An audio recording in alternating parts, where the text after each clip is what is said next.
चित्रा नक्षत्र ये वस्तुतः मंगल का नक्षत्र है, पर इसके स्वामी देवता विश्वकर्मा भगवान हैं, जिन्होंने संपूर्ण सृष्टि की संरचना की थी, या संपूर्ण सृष्टि की जिन्होंने कल्पना की थी कि ऐसी सृष्टि बनेगी, ऐसी इतनी सुंदर। देवताओं को भी अपने जब महल को बनाने की आवश्यकता होती थी, या जब उन्हें महल अपना बनाना होता था, तो वो भगवान विश्वकर्मा को याद करते थे, और फिर उसके आधार पर वो उनके मन के मुताबिक विश्वकर्मा भगवान उनके महल को तैयार कर देते थे।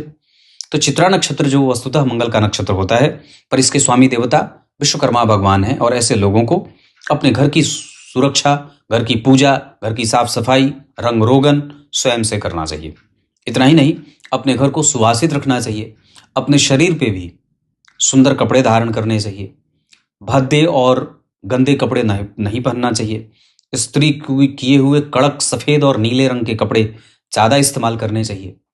इसके साथ साथ ओम विश्वकर्मणे नमः इस मंत्र का जप व्यक्ति को निरंतर करना चाहिए। अपने कुल देवता के नाम पे दीपदान आवश्यक रूप से करना चाहिए। वास्तु देवता को प्रसन्न रखने के लिए अपने घर से उस घर की सेवा करनी चाहिए। असगंध की जड़ अपने गले में धारण करना चाहिए, और अगर हो सके तो जिस कमरे में आप सोते हैं, कम से कम उस कमरे की सफाई तो निश्चित रूप से आपको खुद से ही करनी चाहिए। ऐसा करने से जन्म कुंडली में नक्षत्र जनित जितने भी दोष हैं उन सबका समापन हो जाता है, और वो काफी हद तक वो भवन जहां पे आप निवास करते हैं उसका कोई भी दोष आपको परेशान नहीं करता है, या ये कह सकते हैं कि वो आपको आपके समृद्धि का सूचक हो जाता है, या वो आपको समृद्धि देने वाला, समृद्धिदायक, उन्नतिदायक हो जाता है।